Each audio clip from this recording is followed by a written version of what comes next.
어느 사우나에서 모두들 옷을 갈아입느냐고 정신이 없는데 핸드폰이 울렸습니다. 옆에 있던 한 남자가 핸드폰이 울리니까 자연스럽게 받았어요. 핸드폰에 이 볼륨을 크게 해놨는지 그 건너편, 수화기 건너편의 상대방의 목소리가 쩌렁쩌렁하게 다 들리는 겁니다. 다들 본의 아니게 듣고 있는 가운데 이런 목소리가 들려요. 아빠, 나 게임기 사도 돼? 그러니까 그 전화를 받는 남자가 대답합니다. 그래. 아빠, 나 그럼 스마트폰 하나 사도 돼? 그럼. 아빠. 핸드폰에 아이가 흥분했어요. 나 새로 나온 아이패드 사도 돼? 그래, 너 사고 싶은 거 다 사.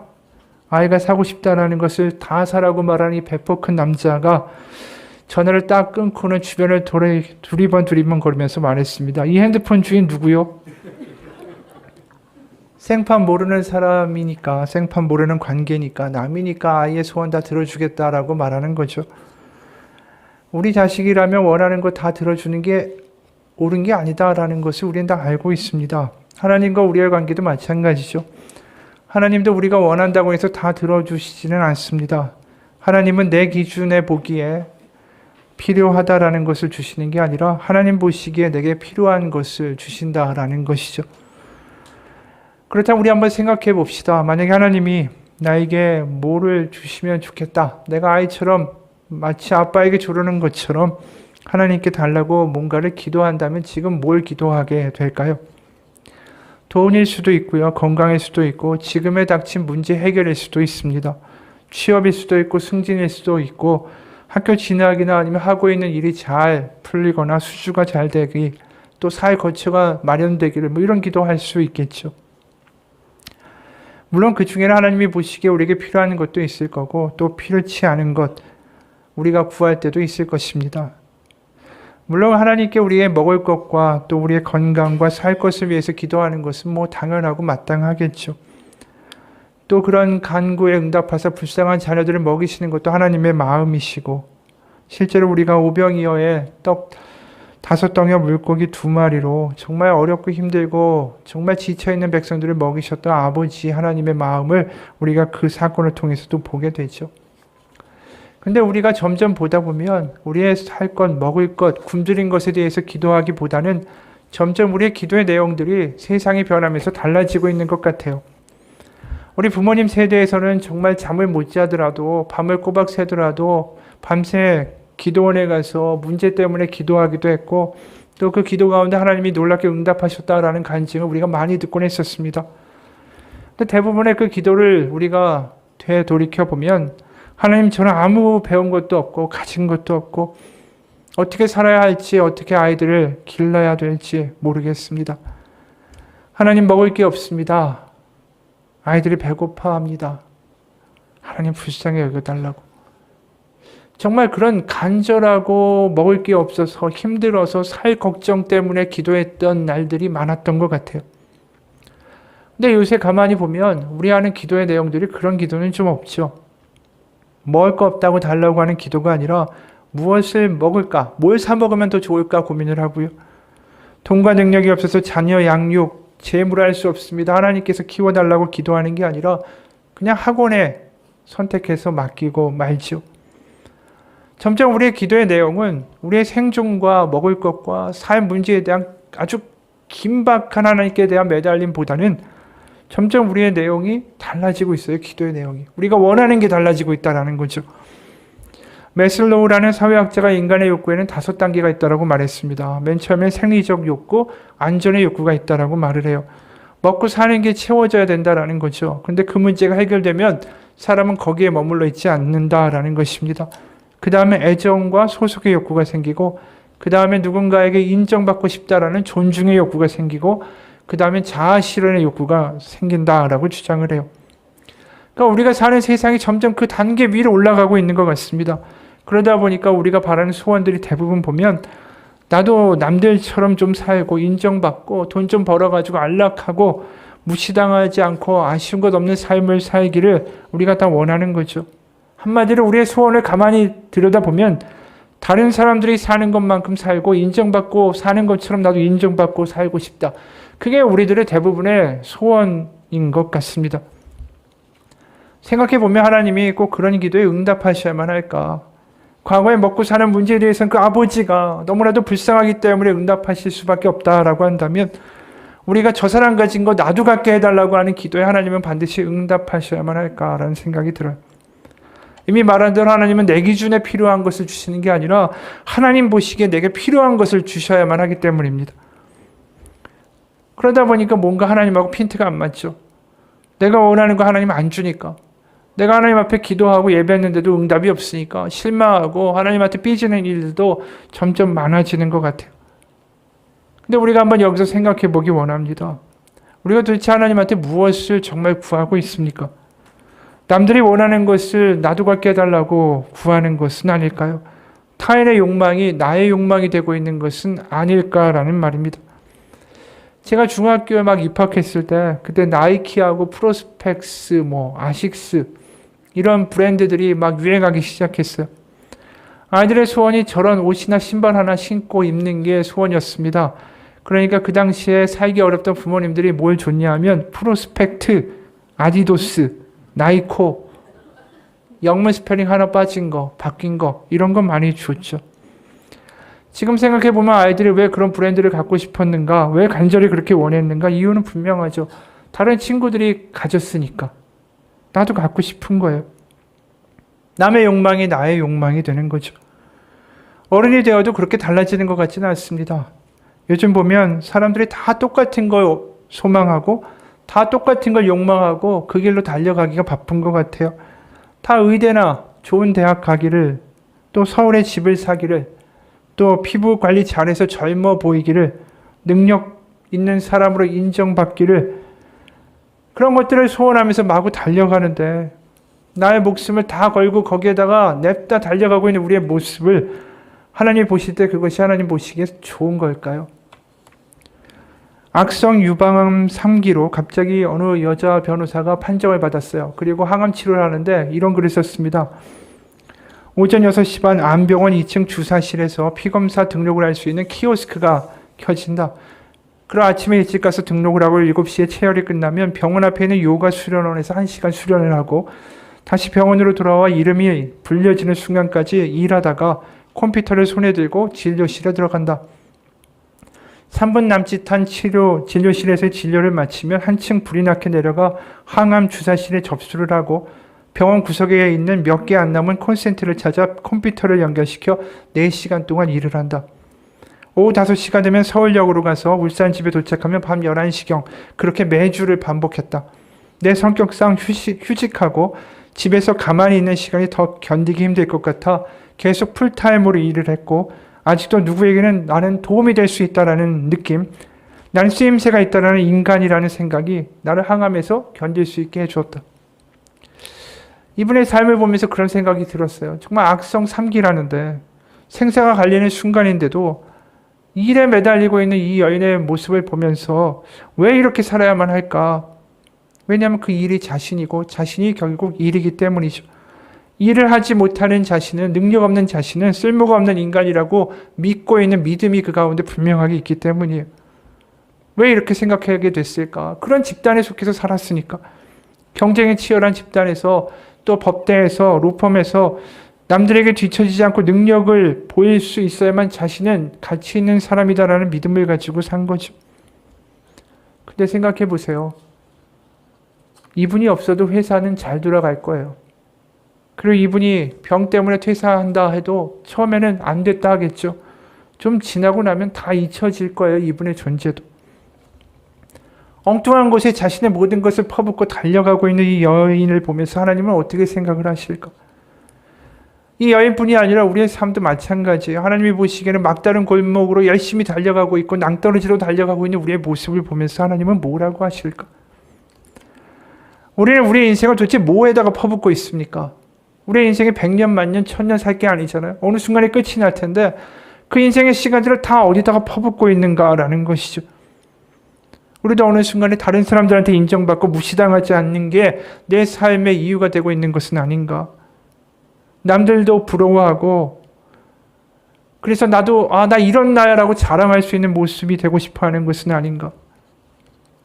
부자인 나, 똑똑해서 교수나 남을 가르치는 자리에 있는 나, 아주 똑똑한 자식을 둬서 자랑할 수 있는 나, 고위직에 오른 나, 그 정체성과 그 타이틀을 가지려고 다들 열심히 달려가는 걸 너무 많이 보죠. 어떤 분의 이야기예요.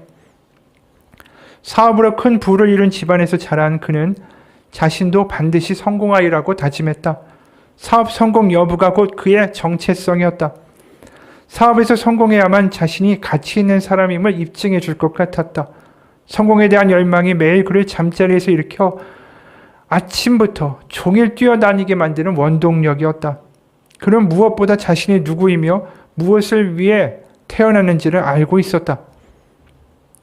다만 모든 것을 빼앗기기 전까지 말이다. 하루아침에 사고로 직장에서의 성공은 온데간데 없이 사라졌다. 이제 그는 자신이 누구이며 무엇을 해야 할지 도무지 알 수 없었다. 그는 직장을 잃은 것이 아니라 자신을 잃었다. 마지막 말이 굉장히 인상적이지 않습니까? 그는 직장을 잃은 게 아니라 자기 자신을 잃어버렸대요. 하나님이 이런 삶의 모습을 보면서 얼마나 안타까워 하시겠어요? 우린 나의 정체성을 도대체 어디다 걸고 살아가고 있습니까? 어떤 모습이 나의 바람직한 모습이고 난 이 모습이 되어야 되겠다라고 생각하고 살아가십니까? 이미 말한 것처럼 성공한 사람, 훌륭한 직업, 그 돈이 있는 사람, 자식을 성공시킨 희생적인 부모, 그런 모습을 이상적으로 꿈꾸면서 달려가고 또 주변에서 그런 삶이 좋다라고 박수 쳐주니까 더 신나서 달려가고 있는 거 아닐까. 그러나 생각해 보세요. 성공한 외과 의사가 있다고 칩시다. 하루아침에 갑자기 손을 잃어버리면 그는 뭐가 됩니까? 똑똑하고 능력 있다라는 교수가 하루아침에 치매가 걸리면 그는 뭐가 됩니까? 정말 자신의 것을 다 갈아바쳐가지고 키웠던 자식이 잘 되고 나서는 부모의 수고를 나 몰라라 하고 자기 마음대로 살아간다면 그 실망감은 도대체 어떻게 할까요? 자신의 청춘을 다 바쳐서 이런 직장에서 하루아침에 명퇴가 되고 당신이 필요 없다라고 말을 듣게 된다면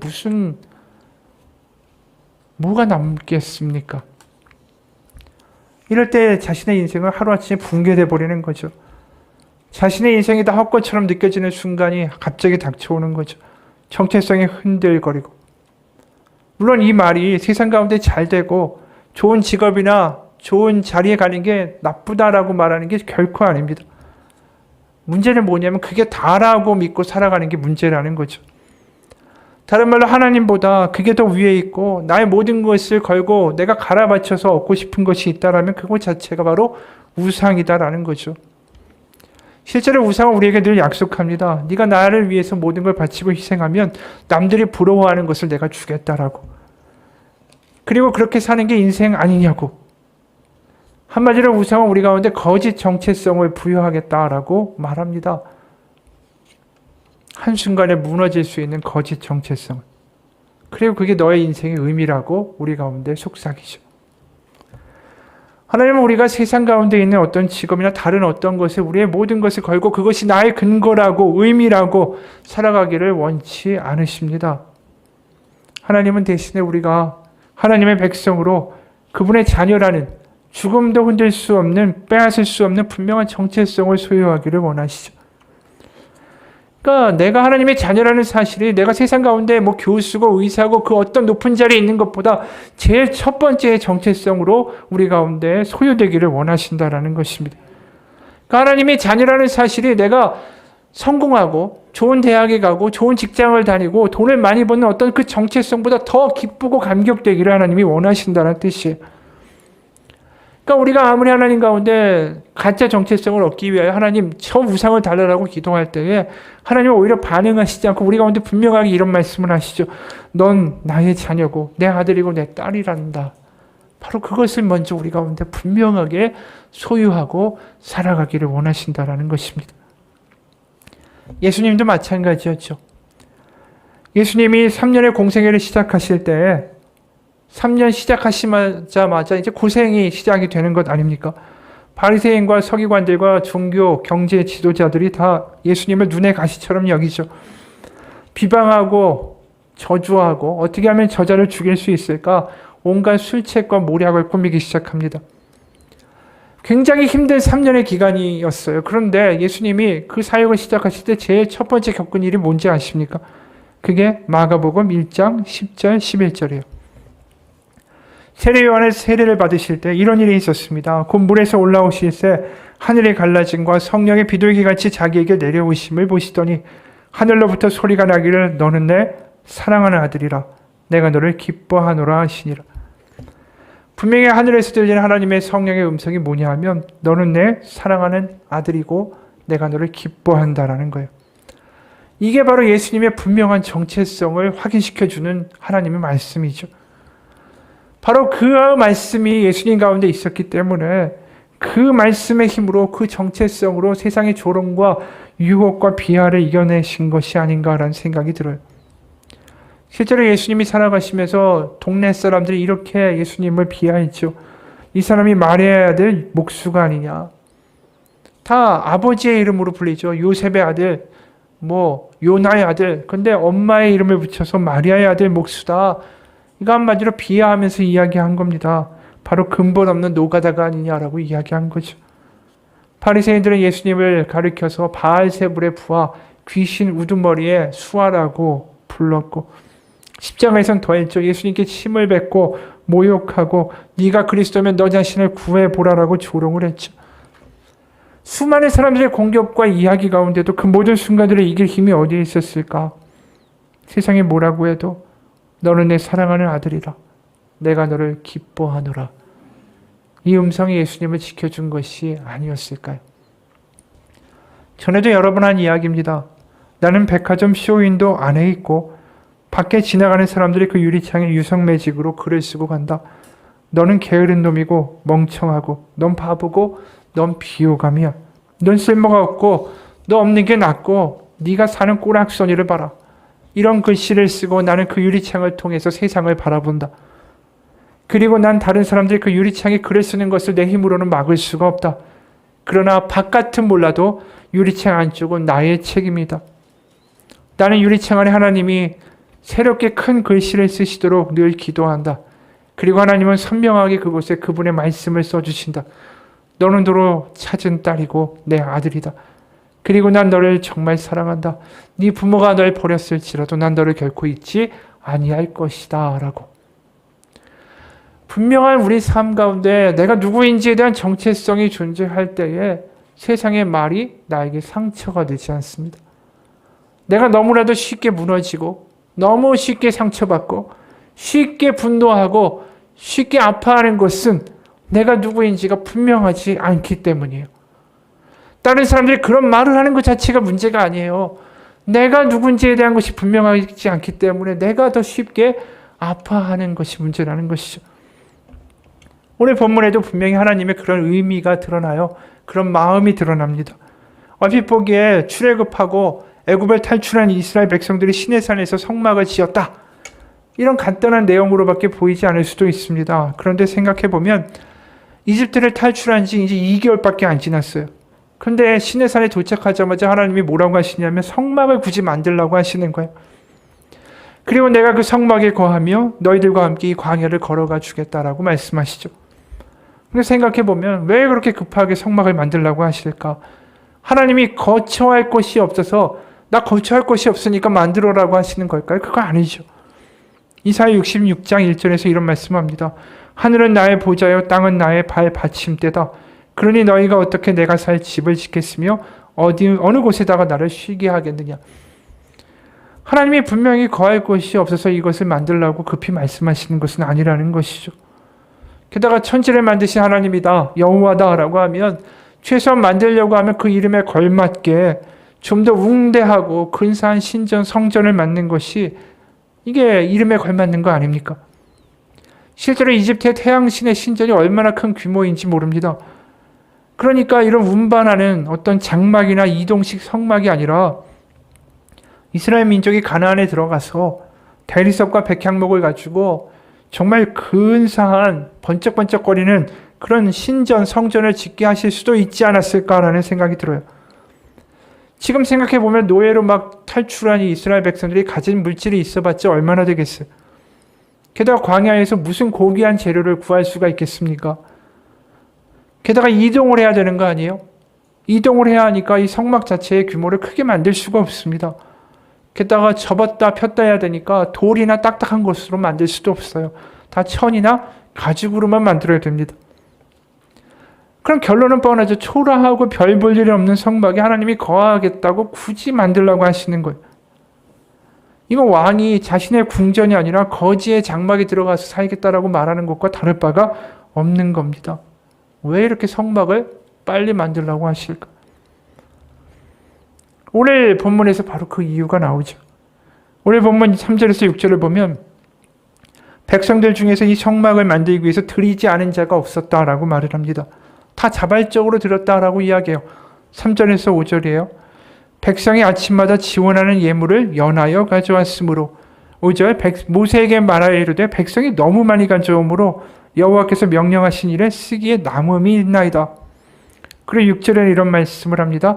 남녀를 막론하고 성소에 드릴 예물을 다시 만들지 말라. 거꾸로 말하면 남녀와 상관없이 남녀노소에 상관없이 다 하나님의 성소에 바칠 물건들을 가져오고 또 제작했다라는 거예요. 그러니까 한 사람도 빠진 사람들이 없었다라는 것입니다. 하나님의 성막을 만드는데. 그러니까 이들이 그 일을 하면서 무슨 생각을 하게 될까요? 하나님의 거하실 곳을 만드는데 나도 한몫했다라는 생각을 하게 되겠죠. 다시 말해서 모세나 아론같이 하나님의 음성을 직접 듣고 홍해를 가르고 이런 대단한 일을 하는 지도자들의 하나님이 아니라 바로 내가 바친 저곳에 거하시는 나의 하나님이다라는 생각이 그들 가운데 들게 될 거예요. 누군가 이런 말을 합니다. 인간은 자신 스스로가 만든 것을 소중히 여긴다. 그럴 때 그들이 무엇인가에 쏟는 노력은 단순히 그 대상만을 바꾸는 게 아니라 바로 그 자신을 변화시키는 것이다. 성막을 만들면서 무슨 생각을 하게 됩니까? 나는 하나님의 백성이고 그분이 바로 저 사람들의 하나님이 아니라 나의 하나님이다라는 분명한 믿음과 정체성이 생기게 되겠죠. 천지를 만드신 하나님이 이 못나고 누추하고 별 볼 일 없는 성막을 만들라 내가 거기에 거하겠다라고 말씀하시는 이유가 거기에 있습니다. 여러분, 그들이 그 성막을 만들면서 자신들이 어떠한 존재인가를 분명하게 알게 되는 역사들이 이 성막 제작 가운데 존재하는 거예요. 누군가 그래서 이야기합니다. 세상 가운데 우리의 정체성을 만들어 가고자 하는 것은 당연한 일이다. 어릴 때부터 우리는 인지하지 못하지만 내가 어떤 사람인지를 확실하게 알고 싶어하는 욕망들이 있다. 그 자체로 전혀 문제가 아니다. 그런데 중요한 것은 우리가 창조되었을 때 우리의 정체성을 수평적인 피조물 사이에서의 정체성을 얻으라고 우리는 창조된 것이 아니라 우리는 바로 수직적인 관계에서의 정체성을 얻도록 우리는 창조되었다. 그러니까 내가 사람들한테 어떻게 불리는가로 나의 정체성을 삼도록 우리 가운데 부름받은 게 아니라 바로 내가 하나님으로부터 어떠한 존재인가로 나의 정체성을 삼도록 우리는 만들어졌다는 뜻이죠. 그리고 그것을 지금 하나님이 그들 가운데 행하고 계신 거예요. 여러분, 하나님은 내가 누구인지를 분명하게 알고 살아가기를 그 무엇보다 원하십니다. 우리가 원하는 것을 주는 것보다 그것을 줘도 잃어버리면 또 다른 뭔가를 가지고 나의 정체성을 삼으려고 하는 우리 얄팍한 존재성을 아시기 때문에 내가 하나님 안에서 내가 어떠한 존재고 내가 누군지를 분명하게 알고 소유하고 그것으로 감격하며 살아가기를 제일 먼저 원하신다라는 거예요. 내가 누구인지를 아는 것만큼 우리를 지켜주는 게 없습니다. 내가 어려움이 있고 사람 가운데 무시를 당하고 무슨 말을 들어도 내가 누구인지를 안다면 그 말이 나를 해칠 수가 없는 거예요. 1950년대 미국의 인디언 보호구역에서 자라던 젊은이들이 있었습니다. 이들이 마약이나 알코올 중독에 빠지고 폭력을 일으키는 위혈 사태가 막 발생하는 거예요. 여기에다가 심리학자를 파견했습니다. 왜 이런 일이 있는가? 인디언 보호구역에 들어갔어요. 그래서 그 학자들이 관찰한 결과가 이렇습니다. 인디언 보호구역에서 살던 아이들이 다니던 학교의 선생님들이 다 백인이었어요. 그러면서 아이들이 선생님한테 들었던 말이 뭐냐면 너희는 왜 이렇게 인디언 짓을 하느냐라는 꾸지람이었어요. 반대로 아이들이 집에 가면 어떤 이야기를 들었을까요? 너 왜 자꾸만 백인 흉내를 내느냐라는 이야기를 들은 거예요. 그러니까 아이들이 정체성에 혼란이 생기는 거죠. 아이들이 혼나지 않으려면 인디언도 되면 안 되고 백인도 되면 안 되고 자기 정체성이 드러나지 않는 모호한 삶의 경계선에서 살아야만 했던 거예요. 그러니까 자신들이 누군지 스스로 모르는 거죠. 나는 인디언도 아니고 난 백인도 아니고. 그러다 보니까 결국 마약을 손에 되게 되고 알코올 중독에 빠지게 되고 폭력 문제에 휘말리는 이런 일들이 발생했다라는 거예요. 이 이야기를 봐도 분명하게 알죠. 우리가 속상해서 술 먹고 자꾸만 방황하고 밖에 나가서 막 사람 만나면서 자꾸만 내 존재의 어떤 걱정들을 잊어버리고자 하고 막 이렇게 망가지는 여러 문제의 근원에 결국 뭐가 있냐면 나의 정체성의 문제가 들어있다는 거예요. 결국 우리가 믿음이라는 게 뭘 말하는 걸까? 내가 하나님의 자녀라는 그 사실이 나의 마음과 심장과 나의 존재 가운데 깊이 새겨지는 거. 어떠한 상황이 닥쳐도 나 하나님의 아들이고 딸이다라는 믿음이 흔들리지 않는 거. 그게 하나님 보시기에 강한 믿음이다라는 것입니다. 그래서 실제로 이 보잘것없는 성막에 가진 것 없는 못난 백성들이 만든 이 성막에 하나님의 영광이 임합니다. 이것이 얼마나 놀라운 일이었겠어요. 자신이 정말 가진 것 없는데 그거 가지고 만들어가지고 갖다 바쳤어요.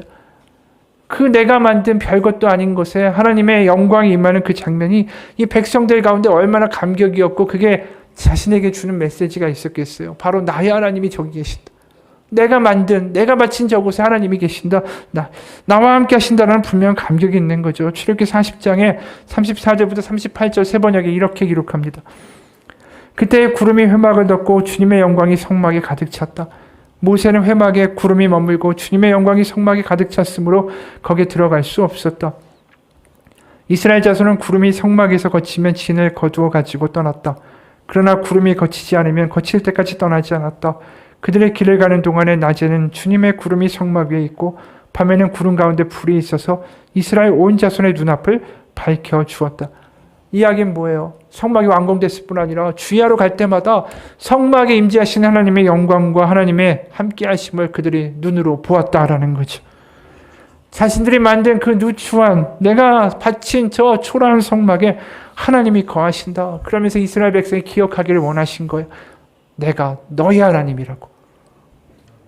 내가 너의 초라한 성막에 네가 바친 조그마한 예물 가운데 내가 너와 함께하는 너의 하나님이라고 말씀해 주신 거죠.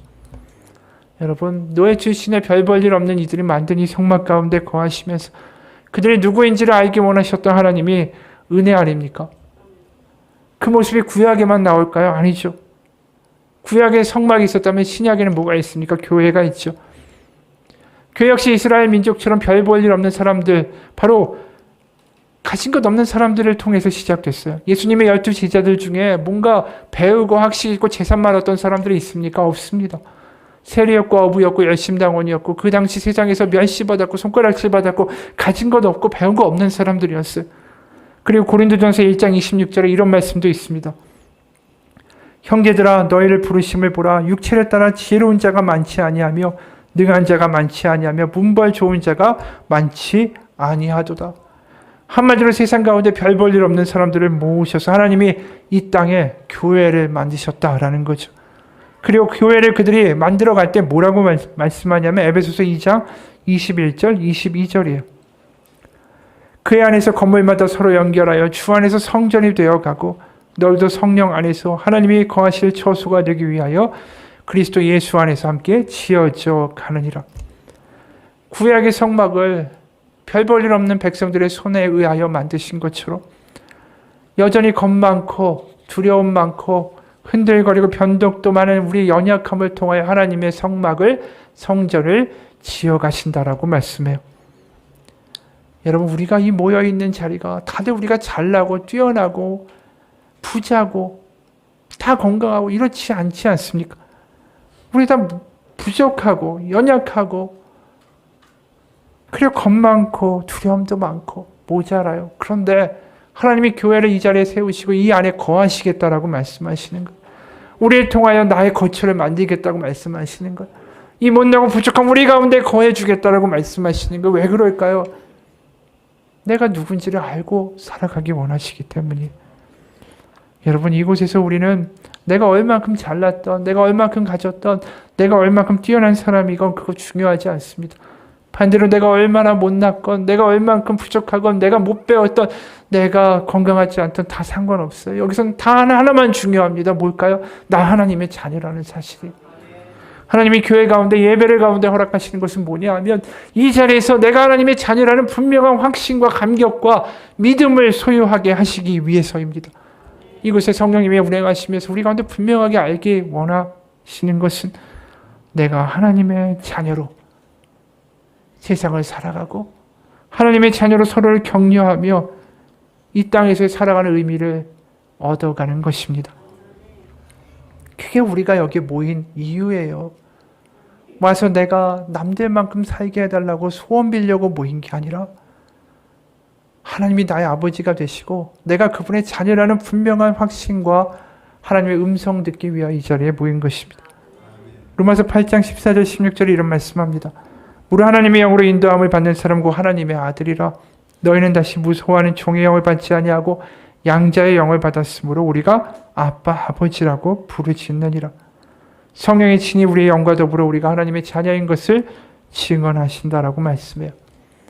우리의 신앙 공동체가, 이 예배가 결국 하나님의 영을 통하여 우리 가운데 하나님을 아빠 아버지라고 부르는 능력의 시간이 바로 하나님 가운데 경험되는 것입니다.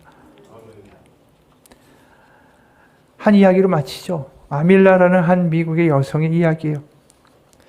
그녀는 빈민들이 사는 허름한 아파트 밀집 지역에서 자랐습니다. 7아이 중 셋째였는데 아버지는 큰 호텔의 주방에서 일했고 부모님 모두 푸에르토리코 이주민이었습니다. 가족에 대한 이 여인의 기억은 싸우고 소리 지르는 것뿐이었습니다. 아버지는 술 주정뱅이였고 가족의 삶은 비참했죠. 이 여인이 처음 아버지와 맞선 것은 9살 때였습니다. 어느 날 밤에 두 사람이 소리 지르며 싸우자 딸이었던 아밀라는 대들었습니다. 엄마를 때리면 나 아빠를 죽여버리겠다고. 그리고 어머니에게로 돌아서서 말했습니다. 엄마는 아빠를 피해 제 방에 가서 주무세요. 제가 엄마 방에서 잘 테니까요. 아밀라는 그것이 상황을 호전시킬 줄 알았습니다. 그러나 그것은 그녀의 일생의 최대 실수였죠. 그날 밤 부모님의 방에서 아버지는 그녀를 겁탈했습니다.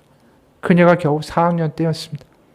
얼마 있다가 또 집안에 싸움이 벌어졌죠. 이번엔 어떻게 해야 될까 망설이다가 다시 엄마를 보호해야겠다고 나섰습니다. 그날 밤 또 그 흉측한 일이 벌어졌고 그녀가 간신히 내뱉은 말은 아빠 안 돼요. 나 이거 싫어요 였습니다. 그러자 아버지는 뭐 싫어? 그럼 엄마를 또 두들겨 팰까? 소리를 질렀습니다. 아버지는 너 엄마한테 아무 소리도 하지 마. 한마디라도 하면 네 엄마 죽여버릴 테니까 라고 울음짝을 놓곤 했습니다. 가정생활이 이 지경이니까 학교생활은 더욱더 말이 아니었습니다. 그녀는 또 한 번 아버지가 밤에 부르면 드라이버나 칼을 침대 밑에 두었다가 아버지 죽여버리겠다라는 결심을 하기도 했지만 실제로 무기를 들어야 될 때는 용기를 잃고 말았습니다. 이렇게 몇 년이 지나고 16살이 됐죠. 그때 아미라는 가능하면 빨리 이 집을 벗어나고 싶었습니다. 그 탈출구는 동네에 사는 리처드라는 남자였습니다. 동급생이었는데 결혼해서 먼 친척이 빌려준 집에 10대의 부부가 보금자리를 꾸몄죠. 하지만 정상적인 생활은 어려웠습니다. 남편을 가까이 할 때마다 아버지에게 대한 악몽이 떠올랐기 때문이죠. 게다가 남편은 그녀에게 마약을 가르쳤습니다. 처음에는 냄새를 맡는 정도였지만 점점 깊게 빠져서 코카인, 그 다음 헤로인 주사까지 맞게 됐죠. 결국 결혼 생활이 1년 만에 끝이 났습니다. 이후 저 남자, 이 남자와 어울리면서 24시간 시름을 잊고 무언가에 취해서 지내야만 했습니다. 그래서 대화해주고 거취를 제공해주는 남자라면 누구에든지 몸을 맡겼습니다. 그리고 마약까지 준다면 더 말할 나위가 없었죠. 그러다 한 남자와 교제하고 임신했지만 아기 아빠는 아이에게는 전혀 관심이 없고 결국 그녀의 곁을 떠나버렸습니다. 홀로 남고 임신한 몸으로는 일도 할 수 없고 결국 전기도 끊겨버리고 최악의 상황에 이르렀습니다. 죽는 게 최선이다. 정맥을 끊든지 강에 뛰어들든지. 면도날을 꺼내 손목을 걷고 피가 흐르기 시작했습니다. 그러나 목숨을 끊을 만큼 깊게 찌르지는 못했죠. 결국 방법이 없어 엄마의 집으로 들어갔습니다. 다행히도 당시에 아버지는 아이 집을 나간 후였습니다. 아밀라는 거기서 건강한 사내 아이를 낳았죠. 그러나 아이를 기를 일도 막막했습니다. 그러다 어느 날 엄마와 한판 싸우고 아파트 꼭대기에 올라갔습니다. 18층 아래를 내려다보면서 생각했죠. 이제는 지쳐서 더 이상 살고 싶지 않다고. 그냥 뛰어내리려니까 무섭고 울음이 터져나오고 아래로 다시 내려와서 엄마가 다니는 성당에 가서 조용히 앉았습니다. 그리고 중얼거렸죠. 하나님, 저 왜 이렇게 살아야 됩니까? 제 인생이 왜 이렇게 됐습니까? 도대체 제가 누군데? 이거 모두 다 당신의 책임입니다. 그럴 즈음에 여동생의 남편이 교회를 나오라고 말한 거예요. 그리고 가서 목사님의 설교 이야기를 듣게 됐습니다. 그날 목사님이 이런 말을 했죠. 여러분의 과거가 어떻든지 예수님은 당신을 사랑하십니다. 예수님은 당신을 용서하시고 지나간 과거를 덮어주십니다. 머릿속에 여러 가지 생각이 스쳤습니다. 내 처지를 하나님이 어떻게 하셨을까? 제부가 목사님한테 다 이야기한 거 아닐까? 온갖 생각들이 뇌리를 스치고 지나갔죠. 갑자기 울음이 터지기 시작하고 주체할 수가 없었습니다. 목사님이 기도할 사람 앞으로 나오라고 초청하는데 다른 사람들과 함께 앞으로 나갔습니다. 그때 누군가 그녀의 어깨에 손을 얹고 기도해 주었습니다. 다음 주일 교회 나갔는데 그때 목사님의 설교는 하나님의 평강이었습니다. 그리고 예배 후에 목사님을 만나 아밀라는 말했죠. 목사님, 이제 무슨 변화가 생기지 않으면 저는 죽어버릴 것 같습니다.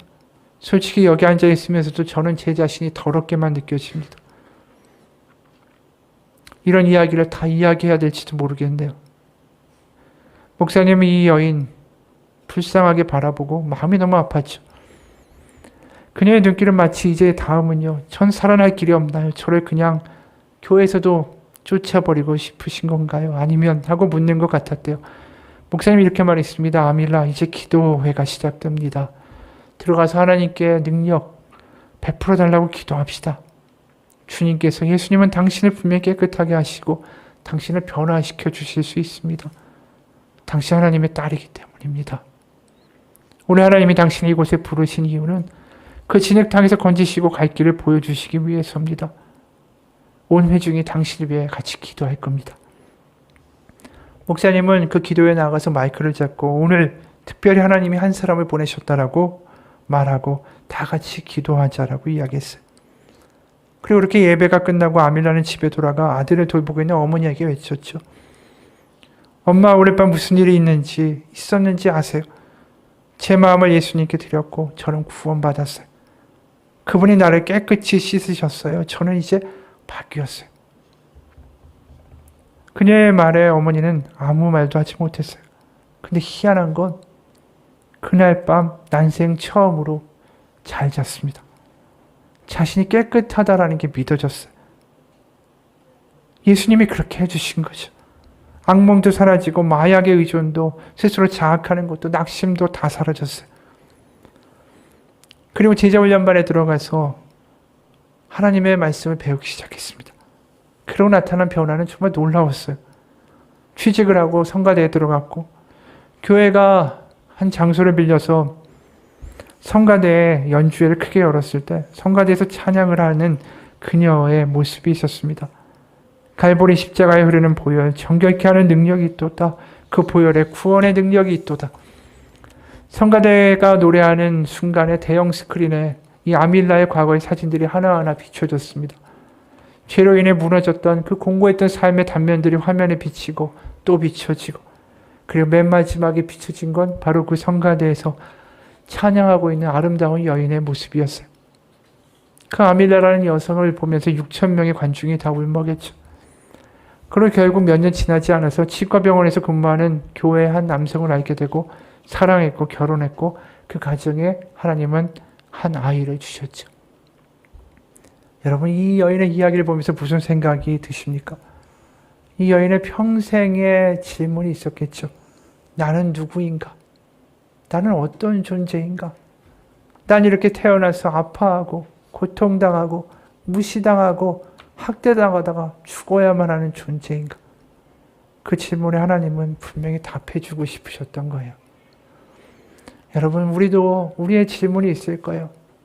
난 이렇게 살다가 비참하게 무시당하다가 힘들다가 시달리다가 그렇게 내 인생 끝나는 겁니까? 난 왜 이렇게 살아야만 합니까? 난 바쁘게 사는데 달라지는 게 하나도 없고 내가 왜 사는지도 잘 모르겠습니다. 그 마음을 가지고 이 자리에 왔을지도 모르겠어요. 근데 하나님은 예배 가운데 분명하게 우리가 알게 하기 원하시는 것이 있습니다. 네가 아밀라 같은 존재라도, 이스라엘같이 부족하고 변덕많고 못난 존재라도 너는 나의 백성이고 나의 자녀라고. 우리가 그것이 믿어지고 하나님의 음성이 들려질 때에 우리는 복음이 무엇인지 알게 됩니다. 그리고 세상의 말 따위에 흔들리지 않는 분명한 우리의 삶의 담대함을 소유하게 될 것입니다. 지금도 주님 말씀하세요. 네가 얼마나 엉망이고 망가졌고 부족하고 못나고 연약해도 넌 나의 아들이고 넌 나의 딸이라고. 여러분, 그 감격을 가지고 예배하기 원합니다. 그 감격을 가지고 살아가기 원합니다. 하나님이 허락하신 은혜를 누리고 사는 우리의 삶이 되고 예배가 되고 공동체가 되길 주님의 이름으로 축원합니다. 기도하겠습니다. 하나님, 우리가 기도하며 바라는 것이 우리가 볼 때는 너무나도 긴박하고 난 꼭 이 소원이 이루어져야만 하고 이거 아니면 난 또 실망할 것 같고 이게 있어야만 난 무시당하지 않을 것 같고 이게 잘 돼야만 난 그래도 큰 소리 칠 수 있을 것 같고 이게 잘 돼야만 내가 사는 존재의 이유를 알 것 같고 내가 이거 있어야만 될 것 같은데 하나님 왜 안 들어주냐고. 나 너무 힘들다고. 내가 살아가는 이유를 모르겠다. 난 세상 가운데 무시당하고 싶지 않은데 나의 존재의 가치를 세상 가운데 이야기하고 당당하게 살고 싶은데 하나님 왜 그렇게 안 해주냐고 이 자리에 나와 있을지도 모릅니다. 하지만 하나님 분명하게 알게 하기 원하시죠. 난 네가 누군지 알기 원해. 난 네가 나의 사랑하는 아들이고 내가 사랑하는 딸이라는 사실을 알기 원한다. 하나님, 이 시간 우리 가운데 우리의 마음의 문을 열 때에 성령님 운행하여 주셔서 하나님의 영으로 우리 가운데 분명하게 느껴지고 소유하고 하나님의 음성 들을 수 있게 하여 주옵소서. 넌 나의 도를 찾은 아들이고 도를 찾은 내 딸이라는 하나님의 분명한 음성을 하나님 우리가 듣고 감격하고 살아갈 수 있게 하여 주옵소서. 살아계신 우리 주 예수 그리스도의 이름 받들어 기도합니다. 같이 기도하겠습니다.